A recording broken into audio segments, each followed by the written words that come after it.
Hi friends, welcome to my channel. ಆಸೆ ಮುಂದಿನ ಭಾಗದಲ್ಲಿ ಏನಾಗುತ್ತೆ ನೋಡೋಣ. ಹಾಗೆ ಫಸ್ಟ್ ಟೈಮ್ ನೀವು ನನ್ನ ಚಾನಲ್ ನೋಡ್ತಾ ಇದ್ರೆ ಪ್ಲೀಸ್ ಒಂದು ಸಬ್ಸ್ಕ್ರೈಬ್ ಮಾಡ್ಕೊಳ್ಳಿ. ವಿಡಿಯೋ ಇಷ್ಟ ಆದಲ್ಲಿ ಒಂದು ಲೈಕ್ ಮಾಡೋದೇ ಮರಿಬೇಡಿ. ಸಂಚಿಕೆ ಶುರುವಿನಲ್ಲಿ ಸೂರ್ಯ ಬೇಡ ಅಂದ್ರೂ ಮೀನಾ ತಮ್ಮನ ಬರ್ತಡೆಗೆ ಹೋದ ಕಾರಣ ನನ್ನ ಜೊತೆಗೆ ಮಾತು ಬಿಟ್ಟಿರ್ತಾನೆ. ಸೂರ್ಯ ಕಡೆ ಟ್ರಿಪ್ಗೂ ಹೋಗದೆ ಹೆಡ್ಡಲ್ಲಿ ಬಂದು ಸೈಲೆಂಟ್ ಆಗಿ ಕೂತಿರುವಾಗ ಚೇತನ ಸೂರ್ಯನಿಗೆ ಸಮಾಧಾನ ಮಾಡ್ತಾ ಇರ್ತಾನೆ. ಎಷ್ಟಾದ್ರೂ ತಮ್ಮನ್ ಬರ್ತಡೆ ಅಲ್ವಾ, ಅತ್ತಿಗೆ ಹೋಗದೆ ಹೇಗೋ ಇರ್ತಾರೆ, ನೀನೇ ಸ್ವಲ್ಪ ಅಡ್ಜಸ್ಟ್ ಮಾಡ್ಕೋಬೇಕು ಅಂತ ಹೇಳಿದಾಗ ನಾನ್ ಬೇಡ ಅಂದ್ಮೇಲೂ ಅದ್ ಯಾಕೋ ಹೋದ್ಲೋಳು. ಆ ಮಂಜ ಮಾಡಿರೋದು ಒಂದ ಎರಡ, ಅದನ್ನ ನಾನ್ ಹೇಗೋ ಮರೆಯಕ್ಕಾಗುತ್ತೆ ಅಂತ ಹೇಳಿದಾಗ ಮಂಜ ಏನ್ ಮಾಡಿದ್ದೇನಂತ ನಿನಗ್ ಮಾತ್ರ ಗೊತ್ತು, ನೀನ್ ಅತ್ತಿಗೆ ಗೊತ್ತಿಲ್ವಲ್ಲೋ. ಹಾಗಿರುವಾಗ ಅವ್ರ ಮೇಲೆ ನೀನ್ ಕೋಪ ಮಾಡ್ಕೊಂಡು ಏನ್ ಪ್ರಯೋಜನ ಅಂತ ಚೇತನ ಕೇಳ್ತಾನೆ.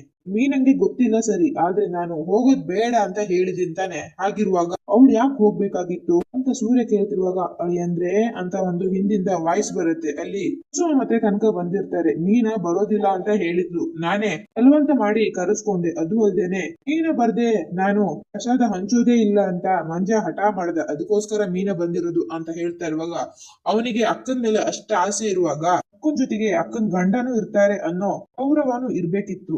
ಅವನಿಗೆ ಆ ಗೌರವ ಇದ್ದಿದ್ರೆ ನನ್ನನ್ನ ಕರಿತಾ ಇದ್ದ. ನನ್ನನ್ನ ಕರೆದಿಲ್ಲ, ನನ್ನ ಹೆಂಡತಿನ ಮಾತ್ರ ಕರಿತಾನೆ ಅಂತ ಹೇಳಿದಾಗ ನನ್ನ ಹೆಂಡತಿ ಮಾತ್ರ ಯಾಕೆ ಹೋಗ್ಬೇಕು ಅನ್ನೋ ಸ್ವಾರ್ಥ ನನ್ಗೂ ಇರಲ್ವಾ? ನನ್ಗೆ ಮರ್ಯಾದೆ ಇಲ್ದಿರೋ ಜಾಗದಲ್ಲಿ ನೀನ ಯಾಕೆ ಬಂದು ಮರ್ಯಾದೆ ಹೋದ್ರೂ ಪರವಾಗಿಲ್ಲ, ಅಮ್ಮನ ಬರ್ತಡೆಗೆ ಹೋಗ್ಬೇಕು ಅಂತ ಮೀನನ್ ಮನ್ಸಲ್ಲಿ ಇರುವಾಗ ಗಂಡ ಆಗಿ ನಾನು ಯಾವ ಲೆಕ್ಕಕ್ಕೂ ಇಲ್ಲ ಅಂತ ತಾನೇ ಅರ್ಥ. ಒಂದ್ ವೇಳೆ ಮೀನಂಗೆ ಯಾರಾದ್ರೂ ಅವಮಾನ ಮಾಡಿದ್ರೆ ನಾನು ಆ ಕಡೆ ತಲೆನೂ ಹಾಕಿ ಮಲಗ್ತಾ ಇರ್ಲಿಲ್ಲ. ಹಾಗಿರುವಾಗ ನಾನ್ ಬೇಡ ಅಂತ ಹೇಳಿದ್ಮೇಲೂ ನನ್ ಮಾತ್ ಮೀರಿ ಮೀನಾ ಹೋಗಿದ್ದಾಳೆ ಅಂತ ಹೇಳಿದ್ಮೇಲೆ ಅವಳು ನನ್ ಹೆಂಡತಿ ಆಗಲ್ಲ, ಮನೆ ಮಗಳಾಗಿ ಇನ್ನೂ ಇದ್ದಾಳೆ. ನಿಮ್ಗೆ ಅಷ್ಟೇ ಬೇಜಾರಾಗಿದ್ರೆ ನಿಮ್ ಮನೆಗೆ ನಿಮ್ ಮಗಳನ್ನ ಕರ್ಕೊಂಡು ಹೋಗ್ಬೋದು ಅಂತ ಹೇಳ್ಬಿಟ್ಟು ಸೂರ್ಯ ಅಲ್ಲಿಂದ ಕಾರ್ ತಗೊಂಡು ಹೋಗ್ತೇನೆ. ಅದನ್ನ ಕೇಳಿಸ್ಕೊಂಡು ಕುಸುಮಂಗೆ ತುಂಬಾನೇ ಬೇಜಾರಾಗ್ತಾ ಇರುತ್ತೆ. ಈ ಕಡೆ ಮೀನಾ ತುಂಬಾ ಬೇಜಾರಿಂದ ಹೂ ಕೊಡಕ್ಕೆ ಬಂದಾಗ ಮೀನಾ ಏನಾಯ್ತು, ಮುಖ ಬಾಡೋಗಿದೆ ಅಂತ ಇರೋ ಹೆಂಗಸರು ಕೇಳ್ತಾರೆ.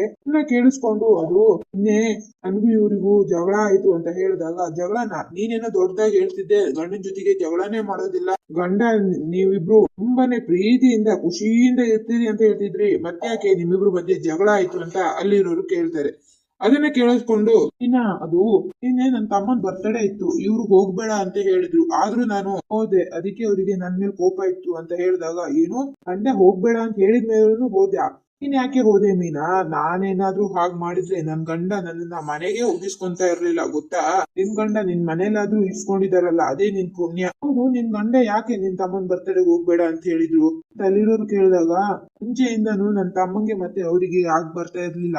ಅದು ಅಲ್ಲದೆ ಮಂಜ ಪಾವ ಬರೋದ್ ಬೇಡ, ಅಕ್ಕ ಮಾತ್ರ ಬರ್ಬೇಕು ಅಂತ ಹಠ ಮಾಡಿದ್ದ, ಅದು ಅವರಿಗೆ ಗೊತ್ತಾಯ್ತು. ಅದಕ್ಕೋಸ್ಕರ ಅವರು ಅಲ್ಲಿಗೆ ಹೋಗ್ಬೇಡ ಅಂತ ಹೇಳಿದ್ರು. ಆದ್ರೆ ಮಂಜೆ ತುಂಬಾ ಹಠ ಮಾಡ್ದ ಅಂತ ನಾನ್ ಹೋದೆ ಅಲ್ಲಿಗೆ ಅಂತ ಮೀನಾ ಹೇಳಿದಾಗ, ಮೀನಾ ನಿನ್ಗೇನ್ ಬುದ್ಧಿ ಇಲ್ವೇನೆ? ನಿನ್ ಗಂಡ ಬರೋದ್ ಬೇಡ ಅಂತ ಹೇಳಿದಾರೆ ಅಂತ ಹೇಳಿದ್ಮೇಲೆ ನೀನು ಅಲ್ಲೂ ಹೋಗ್ಬಾರ್ದಿತ್ತು. ಅದು ನಿನ್ ಗಂಡನ್ ಕೊಡೋ ನೀನು ಗೌರವ ಆಗಿರುತ್ತೆ. ನೀನು ಗಂಡಂಗೆ ಇಲ್ದಿರೋ ಜಾಗದಲ್ಲಿ ನೀನ್ ಹೋಗ್ ಬಂದಿದೀಯ. ಹಾಗಿರುವಾಗ ಪಾಪ ನಿನ್ ಗಂಡಂಗ್ ಬೇಜಾರಾಗದೆ ಇರುತ್ತಾ ಅಂತ ಅಲ್ಲಿರೋರು ಎಲ್ರು ಹೇಳಿದಾಗ, ಏನು ನೀವು ಕೂಡ ಅವ್ರ ತರನೇ ಮಾತಾಡ್ತಿದ್ದೀರಲ್ಲ, ನನ್ ತಮ್ಮನ್ ಬರ್ತಡೆಗೆ ನಾನ್ ಹೋಗದೆ ಇರೋಕ್ ಆಗುತ್ತಾ? ಮನ್ಸ್ ತಡಿಲಿಲ್ಲ, ಅದಕ್ಕೆ ಹೋದೆ ಅಂತ ಮೀನಾ ಹೇಳ್ತಾಳೆ. ಆಗ ನಿನ್ ಕಷ್ಟನೂ ಅರ್ಥ ಆಗುತ್ತೆ ಮೀನಾ, ಆದ್ರೆ ಪಾಪ ಸೂರ್ಯನಿಗೆ ಇದು ದೊಡ್ಡ ಅವಮಾನ ಆಗಿಲ್ವಾ? ಅದಕ್ಕೆ ಅವರಿಗೆ ತುಂಬಾನೇ ಬೇಜಾರಾಗಿದೆ. ಅವ್ರ ಮನ್ಸಿಗೆ ಖುಷಿ ಪಡುವಂತ ಯಾವ್ದಾದ್ರು ಕೆಲಸ ಮಾಡು, ಎಲ್ಲ ಸರಿ ಹೋಗುತ್ತೆ ಅಂತ ಇಲ್ಲಿರೋ ಹೆಂಗಸರು ಹೇಳ್ತಾರೆ.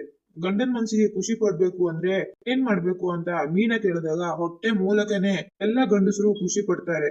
ಗಂಡ ಇಷ್ಟಪಡುವಂತ ಯಾವ್ದಾದ್ರು ಅಡಿಗೆ ಮಾಡಿ ರೆಡಿ ಇಟ್ಟಿರು, ಬಂದ ತಕ್ಷಣ ಹೊಟ್ಟೆ ತುಂಬಾ ಊಟ ಬಳಸ್ಬಿಟ್ಟು ಆಮೇಲೆ ನಾನ್ ಮಾಡಿದ್ ತಪ್ಪಾಯ್ತು ಅಂತ ಕೇಳು, ನೋಡ್ತಾ ಇರು ನಿನ್ ಗಂಡ ಹೇಗ್ ಕರ್ಗೋಗ್ತಾರೆ ಅಂತ ಅಲ್ಲಿರೋ ಹೆಂಗಸ್ರು ಹೇಳಿದಾಗ, ಹೌದಾ ಹಾಗ್ ಮಾಡಿದ್ರೆ ನನ್ ಗಂಡ ನನ್ನ ಕ್ಷಮಿಸ್ಬಿಡ್ತಾರಾ ಅಂತ ಮೀನಾ ಕೇಳಿದಾಗ, ಮಾಡ್ ನೋಡು ಆಮೇಲೆ ನಿನ್ಗೆ ಗೊತ್ತಾಗುತ್ತೆ ಅಂತ ಹೇಳ್ತಾರೆ. ಅದನ್ನ ಕೇಳಿಸ್ಕೊಂಡು ಮೀನಾ ತುಂಬಾ ಖುಷಿಯಿಂದ ಸೂರ್ಯನಿಗೆ ಇಷ್ಟವಾದ ಅಡ್ಗೆನ ಮಾಡಿರ್ತಾಳೆ. ಈ ಕಡೆ ಶಾಂತಿ ಇದು ಅಡ್ಗೆ ಮನೆಯಿಂದ ಗಮ್ಮತ್ತ ಪರಿಮಳ ಬರ್ತಿದ್ಯಲ್ಲ ಅಂತ ಅಡ್ಗೆ ಮನೆಗೆ ಹೋಗಿ ಎಲ್ಲಾ ಪಾತ್ರೆಗಳನ್ನ ಓಪನ್ ಮಾಡಿ ನೋಡಿ, ಆಹಾ ಬಗ್ಗೆ ಐಟಮ್ ಮಾಡಿದಾಳೆ, ಇದೆಲ್ಲ ಸೂರ್ಯನಿಗೆ ಇಷ್ಟವಾಗಿದ್ದಲ್ವಾ?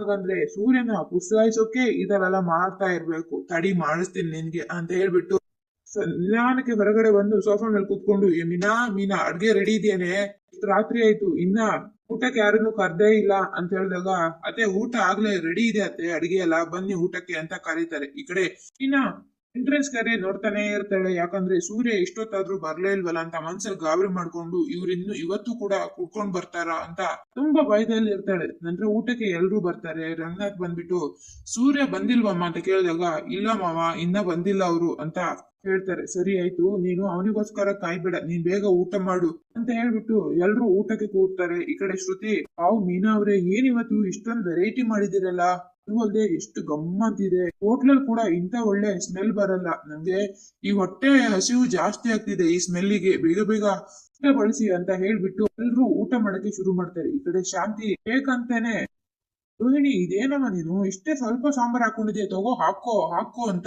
ಇರೋ ಬರೋ ಸಾಂಬಾರನ್ನೆಲ್ಲ ರೋಹಿಣಿಗೆ ಹಾಕ್ತಾಳೆ. ನಂತರ ಶ್ರುತಿ, ಅತ್ತೆ ನನಗ್ ಹಾಕಿಲ್ವಲ್ಲ ಅಂತ ಅಂದಾಗ, ಅಯ್ಯೋ ನೀನ್ ಕೇಳ್ತೀರಮ್ಮ, ತಗೋ ಇದೇ ಸಾಂಬಾರ್ ಪಲ್ಯ ಎರಡೂನು ಹಾಕ್ತೀನಿ ಅಂತ ಇರೋ ಬರೋ ಸಾಂಬಾರ್ ಪಲ್ಯನ ಎಲ್ರೂ ಬಟ್ಲಿಗೂ ಎತ್ತಿ ಎತ್ತಿ ಹಾಕ್ತಾ ಇರ್ತಾಳೆ. ಯಾಕಂದ್ರೆ ಸೂರ್ಯ ಬರೋ ಅಷ್ಟರಲ್ಲಿ ಎಲ್ಲಾ ಪಾತ್ರೆಯನ್ನು ಖಾಲಿ ಮಾಡೋ ಐಡಿಯಾ ಶಾಂತಿದಾಗಿರುತ್ತೆ. ಮೀನ ಅದನ್ನ ನೋಡಿ ತುಂಬಾನೇ ಬೇಜಾರ್ ಮಾಡ್ಕೊಂತಾ ಇರ್ತಾಳೆ. ನನ್ನ ತಲೆ ಎತ್ತಿ ಮೀನನ್ ಮುಖ ನೋಡಿದಾಗ ಮೀನ ಸಾಂಬಾರ್ ಪಾತ್ರೆನೇ ನೋಡ್ತಾ ಇರ್ತಾಳೆ. ಅದನ್ನ ನೋಡ್ಕೊಂಡು ರಂಗನಾಥ್ಗೆ ಗೊತ್ತಾಗುತ್ತೆ ಇವಳು ಖಾಲಿ ಆಗುತ್ತೆ ಅಂತ ಬೇಜಾರ್ ಮಾಡ್ಕೊಂಡಿದ್ದಾಳೆ ಅಂತ. ಅದನ್ನ ನೋಡ್ಕೊಂಡು ಏ ಶಾಂತಿ, ಏನೇ ನೀನು ಎಲ್ರಿಗೂ ಬೇಕಂತಾನೆ ಸಾಂಬಾರ್ ಬಳಸಿದ್ಯಾ ಹೇಗೆ? ನೋಡು ಬಟ್ಲಲ್ಲೂ ರೈಸ್ಗಿಂತ ಜಾಸ್ತಿ ಸಾಂಬಾರೇ ಇದೆ, ಬೇಕಾದ್ರೆ ಅವರೇ ಕೇಳಿ ಹಾಕೊಂತಾರೆ, ನೀನ್ ಯಾಕೆ ರಾತ್ರಿ ಖಾಲಿ ಆಗ್ಬೇಕು ಅನ್ನೋ ರೀತಿಯಲ್ಲಿ ಆಡ್ತಾ ಇದೀಯಾ? ನಿಂಗೆ ಎಷ್ಟ್ ಬೇಕು ಹಾಕು, ತಿನ್ಕೊಂಡು ಎದ್ದು ಹೋಗು ಅಂತ ಬೈದಾಗ ಅದು ಆಗಲ್ಲ ರೀ, ಪಾಪ ಹೊರಗಡೆ ಕೆಲ್ಸಕ್ಕೆ ಹೋಗಿ ಬರ್ತಾರಲ್ವಾ, ಹೊಟ್ಟೆ ತುಂಬಾ ತಿಂದ್ರೆ ಮಾತ್ರ ರಾತ್ರಿ ನಿದ್ದೆ ಬರೋದು. ಅದಕ್ಕೆ ಮನೋಜ ನೀನೇನು ಇಷ್ಟು ನಿಧಾನಕ್ಕೆ ತಿಂತ ಇದ್ಯಾ?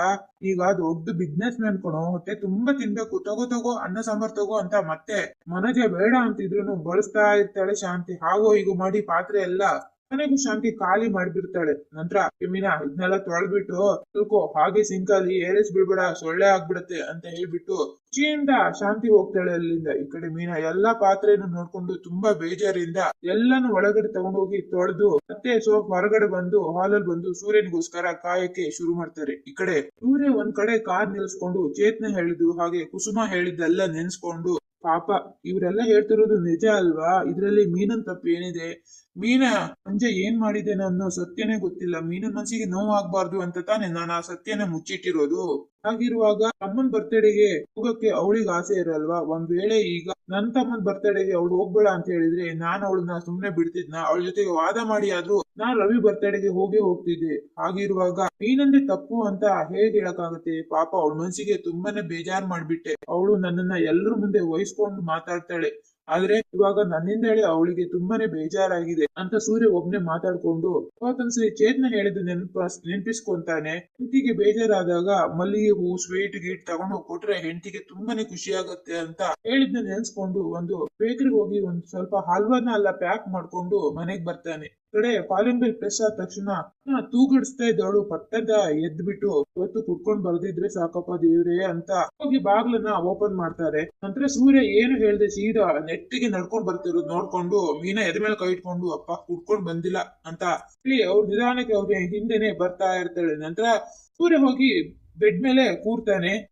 ಅದು ಅಂತ ಮೀನಾ ಹೇಳ್ತಿರುವಾಗ ಪಟ್ಟಂತ ಮೀನಾ ಹೋಗಿ ಗಟ್ಟಿಯಾಗಿ ತಪ್ಕೊಂಡು, ಸಾರಿ ಮೀನಾ, ನನ್ನಿಂದ ತಪ್ಪಾಯ್ತು ಮೀನಾ, ನಿನ್ ಮನಸ್ಸಿಗೆ ತುಂಬಾನೇ ಬೇಜಾರ್ ಮಾಡ್ಬಿಟ್ಟೆ, ಇದ್ರಲ್ಲಿ ನಿನ್ ತಪ್ಪು ಏನೂ ಇಲ್ಲ ಮೀನಾ, ನಿನ್ ತಮ್ಮನ್ ಬರ್ತಡೆಗೆ ಹೋದೆ, ತಮ್ಮನ್ ಬರ್ತಡೆಗೆ ಹೋಗ್ಬೇಡ ಅಂತ ಹೇಳೋದಕ್ಕೆ ನಾನ್ ಯಾರಲ್ವಾ? ಇಷ್ಟು ವರ್ಷ ನೀನು ಅವನ್ನ ಸಾಕಿ ಬೆಳೆಸಿದ್ಯಾ, ನಿನ್ಗೆ ಅವನ ಮೇಲೆ ಪ್ರೀತಿ ಜಾಸ್ತಿನೇ ಇರುತ್ತೆ, ಅದನ್ನ ನಾನು ಅರ್ಥ ಮಾಡ್ಕೊಂಡಿಲ್ಲ ಅಂತ ಹೇಳಿದಾಗ ಅದನ್ನ ಕೇಳಿಸ್ಕೊಂಡು ಮೀನನ್ ಕಣ್ಣಂಗೆ ನೀರ್ ಬರ್ತಾ ಇರತ್ತೆ. ಅದ್ ಹಾಗಲ್ಲ ರೀ, ನಾನ್ ಇನ್ಮೇಲೆ ಮಾತ್ ಮೀರಿ ಯಾವ್ದನ್ನು ಮಾಡಲ್ಲ ರೀ, ಇದು ಒಂದ್ಸರಿ ನನ್ನನ್ನ ಕ್ಷಮಿಸಿ, ನನಗೆ ತಪ್ಪಿನ ಅರ್ಥ ಆಗಿದೆ ಅಂತ ಹೇಳಿದಾಗ, ಅಯ್ಯೋ ಮೀನಾ ನಿಂದ ಏನು ತಪ್ಪಿಲ್ಲಮ್ಮ, ತಪ್ಪೆಲ್ಲ ನಂದೇನೆ, ಮೇಲೆ ಅಷ್ಟೆಲ್ಲ ನಾನು ರೇಗಾಡ್ಬಾರ್ದಿತ್ತು, ಏನು ನನ್ ಮಾತ್ ಮೀರಿ ಓದಿಯಲ್ಲ ಅಂತ ಕೋಪ ಬಂತು, ಅದಕ್ಕೆ ಈ ತರ ಎಲ್ಲ ಆಗೋಯ್ತು, ಕ್ಷಮಿಸ್ಬೇಡಿ ಮೀನಾ ಅಂತ ಹೇಳಿದಾಗ ಅದನ್ನ ಕೇಳಿಸ್ಕೊಂಡು ಮೀನಂಗೆ ತುಂಬಾ ಅಳು ಬಂದು ಗಟ್ಟಿಯಾಗಿ ಸೂರ್ಯನ್ ತಪ್ಕೊಂಡು ಅಳಕ್ಕೆ ಶುರು ಮಾಡಿದಾಗ, ನೋಡು ನೀನ್ ಅಳಬಾರ್ದು, ನಿನ್ಗೋಸ್ಕರ ಏನ್ ತಂದಿದ್ದೀನಿ ನೋಡು ಅಂತ ಹೇಳಿದಾಗ ಮೀನಾ ಅದನ್ನ ಇಸ್ಕೊಂಡು ಓಪನ್ ಮಾಡಿ ನೋಡಿದಾಗ ಅದ್ರಲ್ಲಿ ಹಲ್ವಾ ಇರುತ್ತೆ. ಈ ಕಡೆ ಶಾಂತಿ, ಏನು ಇವರಿಬ್ರು ಇನ್ನೂ ಜಗಳ ಆಡ್ತಿಲ್ವಲ್ಲ, ಸೂರ್ಯ ಬಂದಂಗಾಯ್ತು, ಏನಕ್ಕೆ ಜಗಳ ಆಡ್ತಿಲ್ಲ ಅಂತ ನಿಧಾನಕ್ಕೆ ಹೊರಗಡೆ ಬಂದು ನೋಡಿದಾಗ ಇಬ್ರು ಪ್ರೀತಿಯಿಂದ ಮಾತಾಡ್ತಾ ಇರ್ತಾರೆ. ಅದನ್ನ ನೋಡ್ಕೊಂಡು ಶಾಂತಿಗೆ ಫುಲ್ ಶಾಕ್ ಆಗುತ್ತೆ, ಏನಿದು ಇವ್ರಿಬ್ರು ದೂರ ಮಾಡೋಣ ಅನ್ಕೊಂಡಿದ್ರೆ ಇವ್ರಿಬ್ರು ಇಷ್ಟೊಂದು ಅಂಟ್ಕೊಂಡಿದಾರಲ್ಲ, ಇದೆಲ್ಲ ಹೇಗಾಯ್ತು? ಅವನಿಗೆ ಇವ್ರ ಮೇಲೆ ಸಿಕ್ಕಾಪಟ್ಟೆ ಕೋಪ ಇತ್ತಲ್ವಾ, ಈ ಕೋಪ ಎಲ್ಲ ಹೇಗೆ ಪೂರಾಗಿ ಇಬ್ರು ಒಂದಾಗಿದ್ದಾರೆ ಅಂತ ಶಾಂತಿ ತಲೆ ಕೆರ್ಕೊಳಕ್ಕೆ ಸ್ಟಾರ್ಟ್ ಮಾಡ್ತಾಳೆ. ಈ ಕಡೆ ನೀವು ಊಟ ಮಾಡಿದ್ರ ಅಂತ ಮೀನಾ ಕೇಳಿದಾಗ, ಇಲ್ಲ ಮೀನಾ, ಬೆಳಿಗ್ಗೆ ಬೇರೆ ಖಾಲಿ ಹೊಟ್ಟೆಲಿ ಹೋದ್ನಲ್ವಾ, ಊಟ ಸಹ ಮಾಡಿಲ್ಲ, ಬೆಳಿಗ್ಗೆಯಿಂದನೇ ಮಾಡಿಲ್ಲ ಅಂತ ಹೇಳಿದಾಗ, ಏನೋ ಬೆಳಿಗ್ಗೆಯಿಂದನೇ ಮಾಡಿಲ್ವಾ, ಬನ್ನಿ ಊಟ ಮಾಡಿ ಅಂತ ಹೇಳ್ಬಿಟ್ಟು ಸೂರ್ಯನ ಎಳ್ಕೊಂಡು ಹೋಗಿ ಡೈನಿಂಗ್ ಟೇಬಲ್ ಮೇಲೆ ಕೂರಿಸಿದಾಗ ಈ ಕಡೆ ಶಾಂತಿ ಊಟ ಅಂತೆ ಊಟ ಮಾಡಕ್ಕೆ ಏನಾದ್ರು ಇದ್ರೆ ತಾನೇ, ನಾನೆಲ್ಲ ಖಾಲಿ ಮಾಡಿದೀನಲ್ಲ ಅಂತ ನಗ್ನಗ್ತಾ ಹೇಳ್ತಿರುವಾಗ ಈ ಕಡೆ ಮೀನಾ ಒಂದು ಬಾಕ್ಸ್ ಅಲ್ಲಿ ಅನ್ನ ಸಾಂಬಾರ್ ಎಲ್ಲ ತಗೊಬಂದು ಸೂರ್ಯನ ಮುಂದೆ ಇಡ್ತಾ ಇರ್ತಾಳೆ. ಅದನ್ನ ನೋಡ್ಕೊಂಡು ಶಾಂತಿಗೆ ಫುಲ್ ಶಾಕ್ ಆಗುತ್ತೆ. ಇದೇನಿದು, ಇದೆಲ್ಲಿಂದ ಬಂತು ಅಂತ ಆಶ್ಚರ್ಯದಿಂದ ಕೇಳ್ತಾರೆ. ಆಗ ರವಿ ನೀರ್ ತಗೋಬೇಕು ಅಂತ ಅಡಿಗೆ ಮನೆಗೆ ಬಂದಾಗ ಅದನ್ನೆಲ್ಲ ನೋಡಿ ಅತಿಗೆ ಆಗ್ಲೇ ಎಲ್ಲ ಖಾಲಿಯಾಗಿತ್ತಲ್ವಾ, ಇದೆಲ್ಲಿಂದ ಬಂತು ಅಂತ ಕೇಳ್ತಾನೆ. ಅದು ಇವ್ರಿಗೋಸ್ಕರನೇ ನಾನು ಇಷ್ಟೆಲ್ಲ ವೆರೈಟಿ ಮಾಡಿದ್ದು, ಅದಕ್ಕೆ ಇವರಿಗೆ ಆವಾಗ್ಲೇ ನಾನು ಸ್ವಲ್ಪ ಎತ್ತಿಟ್ಟಿದ್ದೆ ಅಂತ ನೀನು ಹೇಳಿದಾಗ ಈ ಕಡೆ ಅದನ್ನ ಕೇಳಿಸ್ಕೊಂಡು ಶಾಂತಿಗೆ ಸಿಕ್ಕಾಪಟ್ಟೆ ಕೋಪ ಬರ್ತಾ ಇರತ್ತೆ. ಯಾಕಂದ್ರೆ ಅವಳ ಪ್ಲಾನ್ ಎಲ್ಲ ಹಾಳಾಯ್ತು ಅಂತ. ಮೀನಂಗೆ ಅಡ್ಗೆ ಬೆಳೆಸಿದಾಗ ಸೂರ್ಯ, ಅವ್ ಮೀನಾ ಎಷ್ಟು ಸೂಪರ್ ಆಗಿ ಮಾಡಿದ್ಯಾ, ನನ್ಗಿದು ಪಂಚ ಪ್ರಾಣ, ನಾನಂತೂ ಹೊಟ್ಟೆ ತುಂಬಾ ತಿಂತೀನಿ ಅಂತ ಕಪಾ ತಿಂತಾ ಇರ್ತೇನೆ. ಈ ಕಡೆ ಮೀನಾ ಕೂಡ ಅವನ್ ಪಕ್ಕನೆ ಬಂದ್ ಕೂತ್ಕೊಂಡು ಅವನೇ ತಂದಿರೋ ಹಲ್ವಾನ ಬಿಡಿಸಿ ಇನ್ನೇನ್ ಬಾಯಿಗೆ ಇಟ್ಕೋಬೇಕು ಅನ್ನೋ ಅಷ್ಟರಲ್ಲಿ ಶಾಂತಿ ಅದನ್ನೆಲ್ಲ ಕೇಳಿಸ್ಕೊಂತಿರೋದು ಮೀನನ್ ಕಣ್ಣಿಗೆ ಬೀಳುತ್ತೆ. ಆಗ ನಿಧಾನಕ್ಕೆ ಮೀನಾ ಹಲ್ವನ್ ಬಾಕ್ಸ್ ಎತ್ಕೊಂಡು ಶಾಂತಿ ಮುಂದೆ ಬಂದು, ಅತ್ತೆ ನಿನ್ನೆ ಹಲ್ವ ತಿಂದಷ್ಟೇ ಖುಷಿ ಆಯ್ತು ಅಂತ ಹೇಳ್ತಾ ಇದ್ರಲ್ವಾ, ಅದಕ್ಕೆ ತಗೊಳ್ಳಿ ಇವತ್ತು ಹಲ್ವ ತಿಂದೇ ಖುಷಿ ಪಡಿ ಅಂತ ಮುಂದೆ ಬಾಕ್ಸ್ ಅನ್ನ ಹಿಡಿದಾಗ ಅದನ್ನ ಕೇಳಿಸ್ಕೊಂಡು ಮೀನಾ ಶಾಂತಿ ಕೋಪ ಮಾಡ್ಕೊಂಡು ಗುಡು ಅಂತ ರೂಮ್ ಒಳಗೆ ಹೋಗಿ ಬಾಗಿಲನ್ನ ಕ್ಲೋಸ್ ಮಾಡ್ಕೊಂತಾಳೆ. ಅಲ್ಲಿಗೆ ಈ ಸಂಚಿಕೆ ಮುಕ್ತಾಯವಾಗುತ್ತೆ ಫ್ರೆಂಡ್ಸ್. ಈ ವಿಡಿಯೋ ನಿಮ್ಗೆ ಇಷ್ಟ ಆದಲ್ಲಿ ಪ್ಲೀಸ್ ಒಂದು ಲೈಕ್ ಮಾಡಿ. ಸಿಗ್ತೇನೆ ನೆಕ್ಸ್ಟ್ ವಿಡಿಯೋದಲ್ಲಿ. ಅಲ್ಲಿ ತನಕ ಟೇಕ್ ಕೇರ್, ಬಾಯ್ ಬಾಯ್ ಫ್ರೆಂಡ್.